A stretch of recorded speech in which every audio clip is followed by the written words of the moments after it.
Over the past week, heavy rain has been wreaking havoc all over the Northeast. In fact, we had more rain last night. We're sorry to say that more likely is on the way. Flooding even closed down Hershey Park in Pennsylvania for a few days last week. And if you think that flash floods have become more commonplace, you're right. The danger of flash flooding is actually increasing, and it's not just because of heavier rains. It's also because of heavier real estate development. Diana Olick on set, joining us now with her continuing series on the rising risks of increasingly extreme weather. Diana. Well, Brian, horrific scenes from a deadly flash flood in small-town America over Memorial Day weekend drew national attention. But now the cameras are gone and the locals have to figure out what to do next. Their problem, their river, a combination of increasingly heavy rain and too much real estate development, has turned water from an asset to a liability.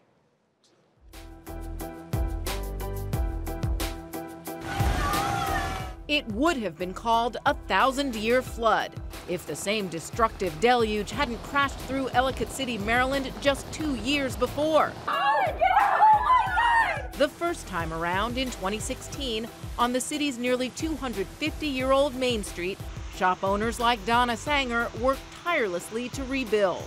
There was this enthusiasm, let's put on a show, let's bring the town back. But this time, this is more like a funeral. Now they feel like these destructive floods are the new normal because this historic town, barely a blip on the map, is a blueprint for developing disaster, real estate development, in the face of increasingly wet weather. Joe Sexton is a scientist who uses satellite images to map changes in ecosystems. You had two 1,000-year floods within 2 years of each other. How did that happen? The overwhelming factor was intense rainstorms. Climate change due to warming oceans, changing atmospheric patterns, more water is falling. On top of that, we're intensifying land use, which is clearing the natural vegetation and replacing it with impervious surfaces like concrete, asphalt, through which water does not penetrate. Ellicott City was built just north of the Patapsco River. Several tributaries above its main street run through the town to the river. Those water currents were the energy for this town, built around a mill in 1772.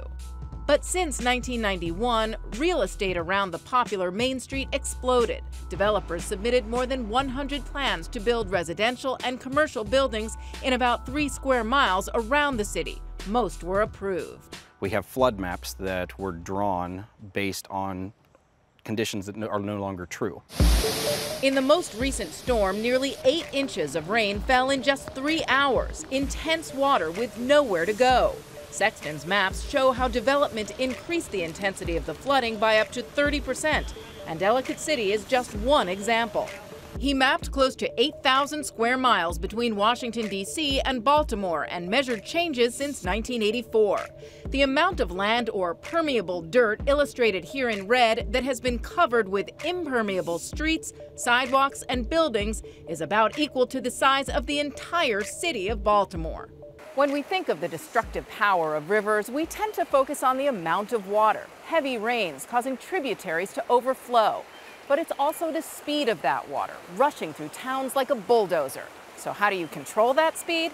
Well, you can't tell a river what to do, but you can give it new options for where to go. Alan Kittleman has been the county executive for the area that includes Ellicott City for the last 4 years, leading its people through both floods. We're not going to lose this town, but we need to realize instead of imposing ourselves on the river, how can we coexist with the river? The answer, he says, may be in a transformative vision, literally taking down some of the historic buildings by the river to give the water more space. This is gorgeous historic real estate.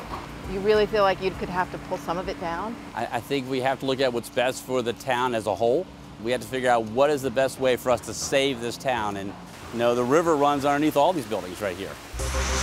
One of those buildings houses Tom Shoemaker's family furniture business. He and his son barely escaped the floodwaters. And the water kept coming up and it started seeping through the doors, then all of a sudden it just, boom, broke the doors. He's lived in this area for nearly 50 years, but leases this space. Now he's going to move his business uphill. Being down here in the flood zone is not fun. It's difficult. On the other hand, and the other side of the street, the change could benefit other businesses like Donna Sanger's. She owns her building and is invested in what the town decides. That's why she's rebuilding. If we can get through that period of time, then it's a tremendous opportunity too. Because taking down the opposite buildings means her property would overlook a valuable new green space, a river walk, mitigating water and attracting business to her and her neighbors. And they know that if they hold on, they bring the buildings back, and the county does what we think they're going to do, that in the long run, they're going to have very valuable real estate. Last Friday, the county for Ellicott City unanimously approved a one-year freeze on development in the areas where stormwater runs into the river under its historic Main Street. About 600 housing units in various stages of permitting would be put on hold, according to county estimates. And Brian, I've seen a lot of disasters in my time. This was stunning. It's terrible, and it's happened twice now, as you have reported. I mean, so do they, first off, to Ellicott City, do they believe that if they do tear down that other side of the street and build a park, that will solve the problem? It'll certainly help. It'll not only give the excess water a place to go, but it'll give it that permeable land, take away the hardscape, give that water somewhere to sink in as well. Because the idea is, we talked about Hurricane Harvey in Houston last year. Same idea. When there's so much concrete or hard turf, what'd you call it, permeable dirt? Yeah, hardscaping. Hardscaping. There's nowhere for the water to go. Exactly. There's nowhere for the water to go, and that's what's happened in development as they build over these supposed flood areas where the maps are all wrong.